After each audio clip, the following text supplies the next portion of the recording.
కేంద్ర మంత్రి కిషన్ రెడ్డి మాట్లాడుతున్నారు. లైవ్ లో చూద్దాం. తప్పుడు ఆరోపణలు చేసేటువంటి ప్రయత్నం చేస్తా ఉన్నారు. ఇప్పటికే భారత ప్రభుత్వము మెట్రో 2 విషయంలో 50-50 నిష్పత్తిలో ముందుకెళ్లాలని సూత్రప్రాయంగా అంగీకరించిన విషయాన్ని మనం చేస్తా ఉన్నాం. ఈ విషయమో నేను వెళ్ళినప్పుడు చాలాసార్లు నాకు మంత్రి గారు స్వయంగా చెప్పారు. ముఖ్యమంత్రి గారు కలిసినప్పుడు కూడా చాలా స్పష్టంగా ముఖ్యమంత్రి గారికి కూడా కేంద్ర పట్టణాభివృద్ధి శాఖ మంత్రి స్వయంగా తెలియజేయడం జరిగింది. అదేవిధంగా మెట్రో ఫేజ్ 1 కూడా గతంలోనే భారత ప్రభుత్వం 1250 కోట్లు మెట్రో ఫేజ్ 1కి ఇవ్వడం జరిగింది. చివరకు మెట్రో ఫేజ్ 1 పూర్తయిన తర్వాత నరేంద్ర మోడీ గారు స్వయంగా హైదరాబాద్కు వచ్చి మెట్రో ఫేజ్ 1 ప్రారంభించిన విషయాన్ని కూడా ఈ సందర్భంగా మనం చేస్తాం. దేశవ్యాప్తంగా అనేక మెట్రోలకు సెకండ్ ఫేజ్కు థర్డ్ ఫేజ్కు ఏ రకంగానైతే కేంద్ర ప్రభుత్వం సహకారం అందిస్తుందో హైదరాబాద్ కూడా అదేవిధంగా మరి టెక్నికల్గా కానీ ఫైనాన్షియల్గా కానీ మరి చర్చించి రాష్ట్ర ప్రభుత్వాన్ని సహకరిస్తారు తప్ప ఇది తెలంగాణ కాబట్టి కిషన్ రెడ్డి గారు వద్దన్నారు కాబట్టి ప్రాజెక్టులు ఎక్కడ ఆగవు. ఇంత అనాలోచితంగా దుందుడుకు విధానంతో ముఖ్యమంత్రి మాట్లాడము ఏమాత్రం సమంజసం కాదు. తెలంగాణ అభివృద్ధి పట్ల మాకు చిత్తశుద్ధి ఉంది. మాకు ఎవరి సర్టిఫికెటు అవసరం లేదనే విషయాన్ని ఈ సందర్భంగా మనవి చేస్తున్నాను. నాకు కానీ కేంద్ర ప్రభుత్వానికి కానీ మోడీ గారికి కానీ రేవంత్ రెడ్డి సర్టిఫికెటో కాంగ్రెస్ సర్టిఫికెటో మాకు అవసరం లేదు. మేము రేవంత్ రెడ్డికి జవాబుదారీ కాదు, నేను తెలంగాణ ప్రజలకు జవాబుదారీ, తెలంగాణ అభివృద్ధికి జవాబుదారీ. ఆ రకంగా మోడీ గారు నాయకత్వంలో తెలంగాణ అభివృద్ధి కోసం గత 12 సంవత్సరాలుగా పనిచేశాము, ఇప్పుడు కూడా పనిచేస్తాము. తెలంగాణలో ఏదైతే హామీలు ఇచ్చామో హామీలన్నింటిని కూడా తూచా తప్పకుండా మేము అమలు చేస్తూ ఉన్నాము. అది జాతీయ రహదారుల అభివృద్ధి కావచ్చు, రైల్వేల అభివృద్ధి కావచ్చు, లేక ఇతర అనేక రకాల అభివృద్ధి కార్యక్రమాలు కూడా ఎప్పటికప్పుడు కేంద్ర ప్రభుత్వము ముందుకు తీసుకెళ్తా ఉందనే విషయాన్ని సందర్భంగా మనం చేస్తున్నాం. అంతేకాకుండా ఈరోజు ముఖ్యమంత్రి గారు నేనేదో మంత్రులను కలిసి నిధులు రాకుండా వాళ్ళకు ఒప్పించాననే విషయం చెప్పడం జరిగింది. ఆయన కొన్ని డేట్లు కూడా చెప్పారు. నేను చాలా స్పష్టంగా కలెక్టర్ గారిని అనేక సార్లు కలిశాను. కలిసిన ప్రతిసారి సోషల్ మీడియాలో పెట్టాను. సోషల్ మీడియాలో 2 డేట్లు తీసుకున్న నా సోషల్ మీడియా డేట్లు నాకే చెప్తున్నాయి. ఈరోజు ఒకటే మనం చేస్తా ఉన్నాను. కేంద్ర ప్రభుత్వము మరి అనేక రకాలుగా తెలంగాణ అభివృద్ధి కోసం పనిచేస్తా ఉన్నాము. తెలంగాణ బిడ్డగా ప్రత్యేక రాష్ట్ర సాధన కోసం నిరంతరం పోరాటం చేసినటువంటి వ్యక్తిగా చివరకు ఢిల్లీకి వచ్చి 2 సార్లు ధర్నాలు నిర్వహించి ఏపీ భవన్లో లోక్సభకు రాజ్యసభకు మధ్యలో బిల్లు పాస్ కావాలని అమరణ నిరాహార దీక్ష చేసి బిల్లు పాస్ అయిన తర్వాతనే ఏపీ భవన్లో ఆ రోజు అమరణ నిరాహార దీక్ష విరమించిన విషయాన్ని ఈ సందర్భంగా మనం చేస్తా ఉన్నాం. తెలంగాణ అభివృద్ధి పట్లనో హైదరాబాద్ అభివృద్ధి పట్లనో మాకెవరు పాఠాలు చెప్పాల్సిన అవసరం లేదు, ఎవరి సర్టిఫికెట్ మాకు అవసరం లేదు.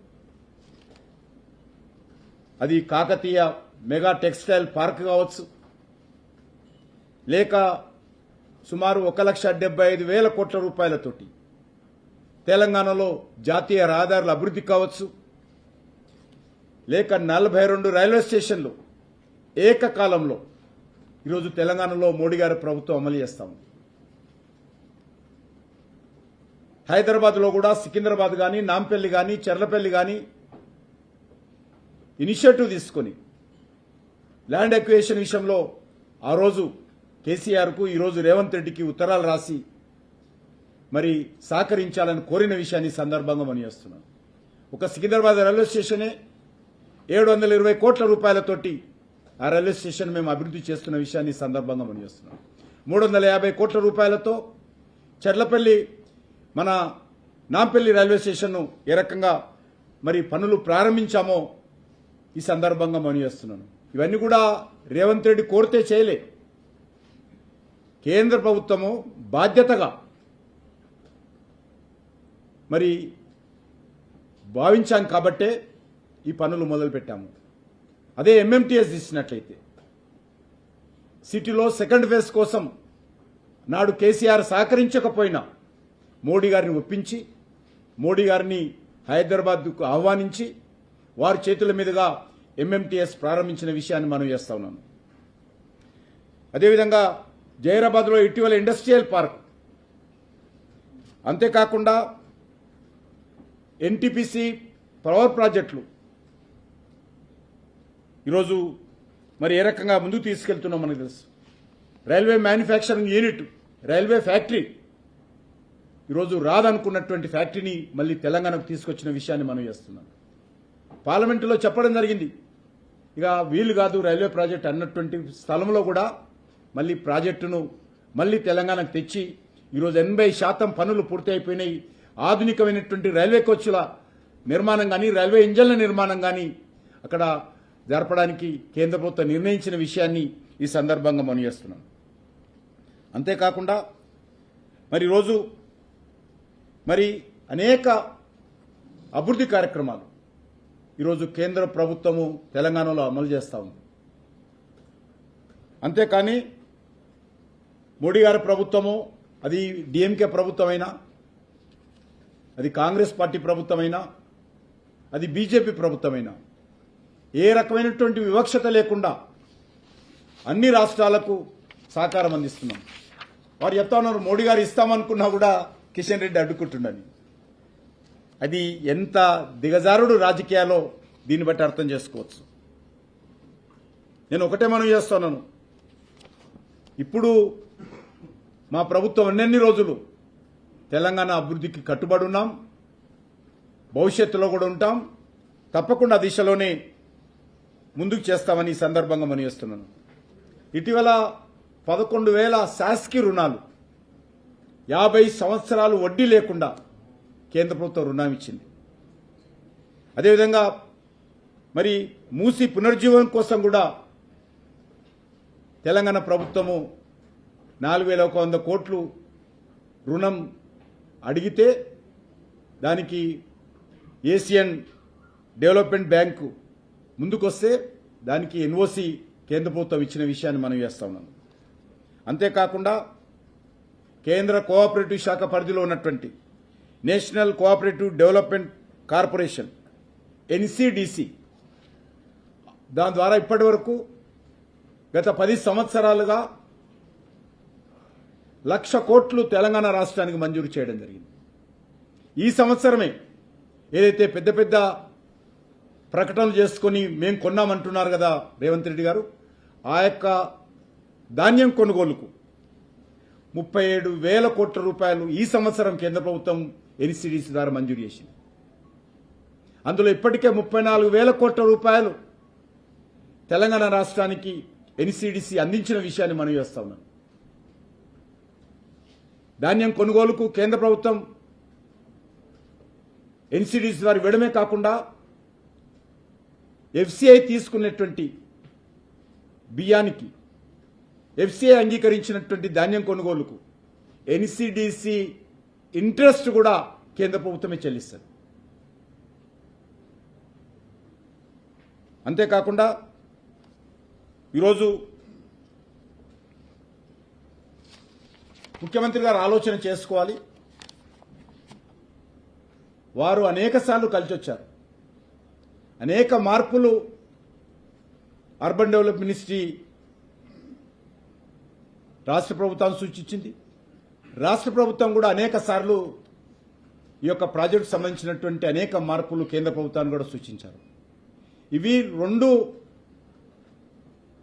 ప్రభుత్వాల మధ్యలో చర్చల ద్వారా టెక్నికల్గా ఎవాల్యూ చేసుకొని ఈ యొక్క ప్రాజెక్టు ముందుకు తీసుకెళ్లాల్సిన అవసరం ఉంది. అంతే తప్ప మరి రేవంత్ రెడ్డి గారు అనుకున్నట్టో కిషన్ రెడ్డి గారు వద్దన్నట్టో ఏ ప్రాజెక్టు ఆగదన్న విషయాన్ని ఈ సందర్భంగా మనవిస్తున్నాను. మరి ఈరోజు ప్రాజెక్టులు ఆపే సంస్కృతి భారతీయ జనతా పార్టీకి లేదు. అది ఉంటే కాంగ్రెస్ పార్టీకి ఉండొచ్చు తప్ప భారతీయ జనతా పార్టీలో ఎప్పుడు కూడా ఆ సంస్కృతి ఆలోచన లేదు.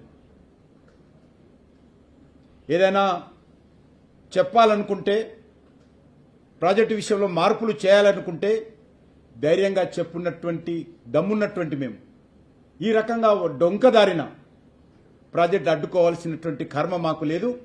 అది రేవంత్ రెడ్డి కోసమో మరెవరి కోసమో ప్రాజెక్టు అడ్డుకోమో తెలంగాణ అభివృద్ధి కోసం ప్రాజెక్టులకు సహకరిస్తామన్న విషయాన్ని మరొకసారి మనం చేస్తా ఉన్నాం. ఈరోజు నేను ఈ విషయంలో ఇదే సంవత్సరం 15th నాడు ముఖ్యమంత్రి గారికి ఉత్తరం రాశాను. అనేక సార్లు కేంద్ర మంత్రిని కలిశాను. మెట్రో సెకండ్ ఫేజ్ వేగవంతం చేయడం కోసము రాష్ట్ర ప్రభుత్వం ఇంకా చురుకుగా పనిచేయాలని చెప్పి నేను స్వయంగా ముఖ్యమంత్రి గారికి ఉత్తరం రాసిన విషయాన్ని ఈ సందర్భంగా మనవిస్తున్నాను. అంతేకాకుండా మరి రోజు ఐఆర్ఎఫ్సి గురించి కూడా వీరు మాట్లాడారు. ఐఆర్ఎఫ్సికి సంబంధించి ఏ రోజు కూడా నేను ఇంతవరకు మాట్లాడలేదు. అది రాష్ట్ర ప్రభుత్వము మరి 13,000 కోట్ల రూపాయలు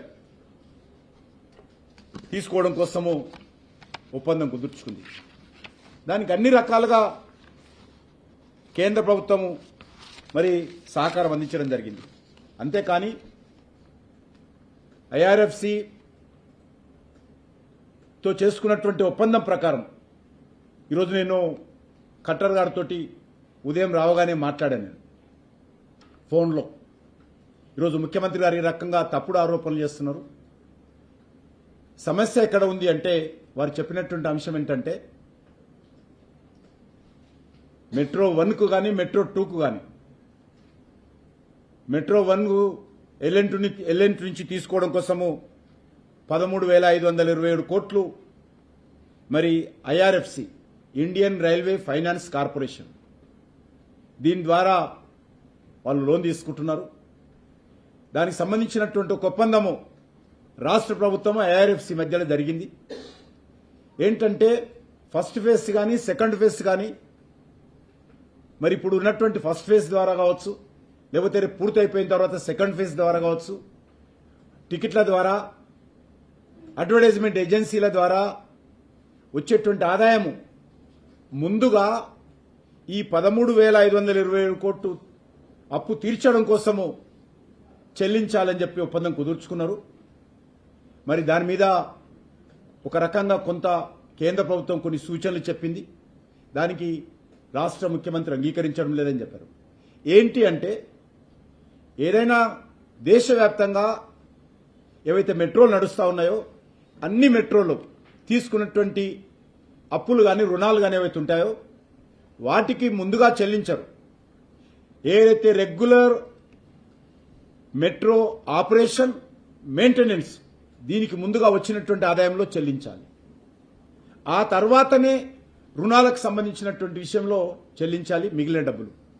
కానీ ఇక్కడ ఈ ఒప్పందంలో ముందుగా ఐఆర్టీసీకి చెల్లిస్తాం వచ్చినటువంటి ఆదాయంలో అన్నప్పుడు నేను ఒకటే ప్రశ్నించాను ముఖ్యమంత్రి గారికి, ఇది చాలా ఇబ్బందికరమైన సమస్య వస్తుంది. ఇప్పటికే మీ ఫేజ్ 1 కూడా నష్టాల్లో ఉంది. కాబట్టి ముందుగా ఆపరేషన్ మెయింటెనెన్స్కు సంబంధించినటువంటి దానికి ఫైనాన్షియల్ సిస్టమ్ ముందు ఫిక్స్ చేసుకోండి, వచ్చినటువంటి ఆదాయాన్ని దాన్ని ఖర్చు పెట్టండి, మిగిలిన ఆదాయము మీరు మరి రేపు సెకండ్ ఫేజ్కు తీసుకున్నటువంటి రుణాల విషయంలో కావచ్చు, ఫస్ట్ ఫేజ్ సంబంధించినటువంటి ఐఆర్ఎఫ్సికి సంబంధించినటువంటి 13,527 కోట్ల రూపాయలు కావచ్చు, దానికి మీరు సర్దుకోండి అని చెప్పాను. దానికి ముఖ్యమంత్రి గారు అంగీకరించలేదని చెప్పడం జరిగింది. ఇక్కడ ఈ చిన్న సమస్య, దీన్ని చర్చల ద్వారా పరిష్కారం చేసుకోవాలి. అవసరమైతే రెండు ప్రభుత్వాలు, ఇక్కడ అర్బన్ డెవలప్మెంట్ మినిస్ట్రీ కావచ్చు, రాష్ట్ర ప్రభుత్వం కావచ్చు, దీన్ని మరి అధికారుల మధ్యలో కావచ్చు, ముఖ్యమంత్రి గారు మరి ఇక్కడ అర్బన్ డెవలప్మెంట్ మినిస్ట్రీ దగ్గర చర్చల ద్వారా కానీ దీనికి ఒక అంగీకారం ఆమోదయోగ్యం చేసుకోవాలి తప్ప ఇది ఎవరి మీదనో రుద్దేటువంటి ప్రయత్నం చేయడం ఇది మంచిది కాదనే విషయాన్ని నేను ఈ సందర్భంగా మనవి చేస్తున్నాను. తమ వైఫల్యాల నుంచి దృష్టి మళ్లించేటువంటి ప్రయత్నము ఈరోజు మరి రేవంత్ రెడ్డి గారు చేస్తా ఉన్నారు. గతంలో కూడా ఇదే మెట్రో విషయంలో గతంలో ఉన్నటువంటి ముఖ్యమంత్రి కేసీఆర్ కూడా అలైన్మెంట్ మార్చాలని ఒక 3 సంవత్సరాలు ఇబ్బంది పెట్టడం జరిగింది. మరి ఇప్పుడు రేవంత్ రెడ్డి గారు కూడా తన దుందుడుకు విధానంతో మరి ఈరోజు కూడా అదే విధంగా వ్యవహరిస్తా ఉన్నారు. ఇది ముఖ్యమంత్రి గారు, రాష్ట్ర ప్రభుత్వము ఎప్పుడు కేంద్ర అర్బన్ డెవలప్మెంట్ మినిస్ట్రీతో చర్చలు జరపడానికి వచ్చినప్పుడు కూడా నేను వాళ్ళతో రావడానికి సిద్ధంగా ఉన్నాను. నాకు ఏ రకమైనటువంటి భేషజాలు లేవు. నాకు తెలంగాణ అభివృద్ధి జరగాలి, మా హైదరాబాద్ అభివృద్ధి జరగాలి, హైదరాబాద్ ప్రజలకు తెలంగాణ ప్రజలకు మేలు జరగాలి. దానికోసం మేము సిద్ధంగా ఉన్నాం తప్ప ఈ రకంగా మరి రేవంత్ రెడ్డి లాగా వితండవాదం చేయం. గతంలో కేసీఆర్ ఎక్కడైతే మాట్లాడారో నా పట్ల, ఈయన అవన్నీ కూడా మళ్ళీ పరోక్షంగా ఆయనను మాట్లాడుతున్నాడు. కేసీఆర్ ఇట్లా అనలేదా, నేను అన్నానా?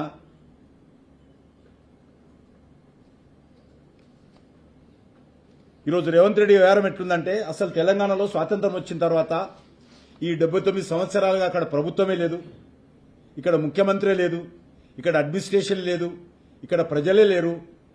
నేను వచ్చిన ఈ 2.5 సంవత్సరాలుగానే ఇక్కడ ప్రభుత్వం ఉంది, ప్రజలు ఓట్లేశారు, ఒక ముఖ్యమంత్రి ఉన్నాడు అనే విధంగా ఆయన ఆలోచన చేస్తా ఉన్నారు. అది మంచి సాంప్రదాయం కాదు. ఈరోజు విమర్శించడం కోసం, మీ యొక్క వైఫల్యాలను కప్పిపుచ్చుకోవడం కోసం నా మీద తప్పుడు ఆరోపణలు చేస్తా ఉన్నాడు. ఈరోజు ఒకటే అడుగుతా ఉన్నాను, మీరు ఇచ్చినటువంటి హామీలు ఏమైనా అడుగుతా ఉన్నాను. మీరు ఇచ్చినటువంటి 6 గ్యారంటీలు ఎక్కడ పోయాయి? 420 సబ్ గ్యారంటీలు ఎక్కడ పోయాయి?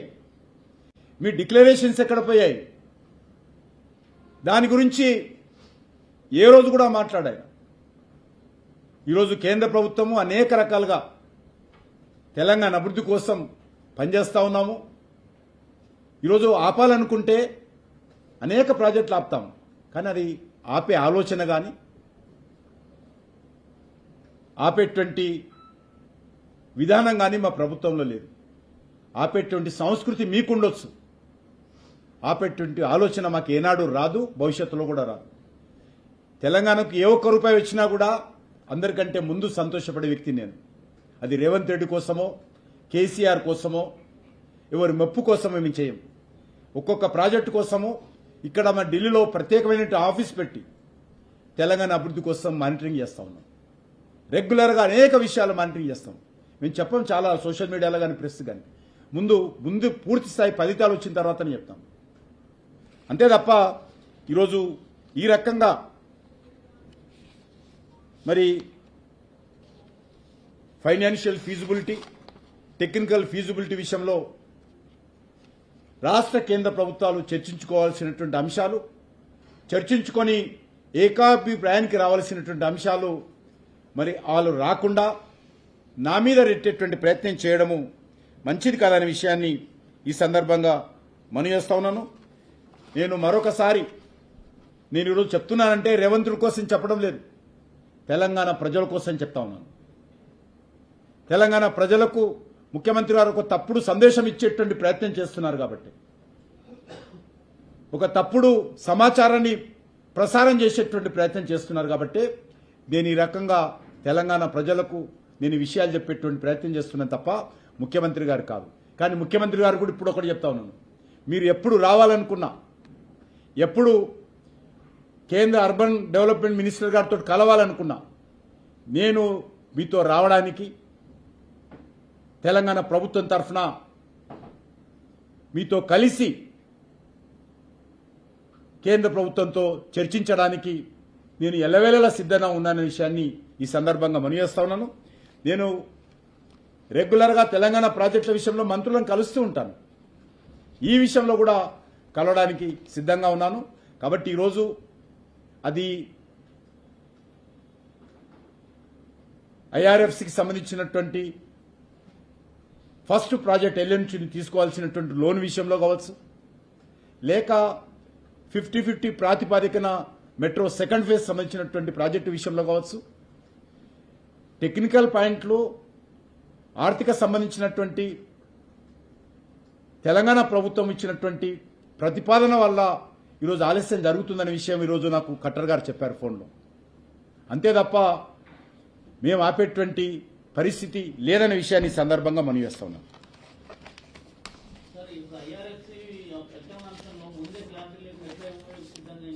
అది వాళ్ళని అడగాలి, నేను కాదు కదా. అదేదే ఇప్పుడు వాళ్ళు రైల్వేకి నేను మాట్లాడు నాకు ఎవరికో పరిచయం కూడా లేదు, ఎవరో వాళ్ళకి నాకు సంబంధం కూడా లేదు. నేను ఈరోజు ఖట్టర్ గారితో మాట్లాడాను. ఈ లోన్ విషయంలో క్లారిటీ లేదు, ఐఆర్ఎఫ్సి క్లారిటీ లేదు, రాష్ట్ర ప్రభుత్వానికి క్లారిటీ లేదు. ఎక్కడ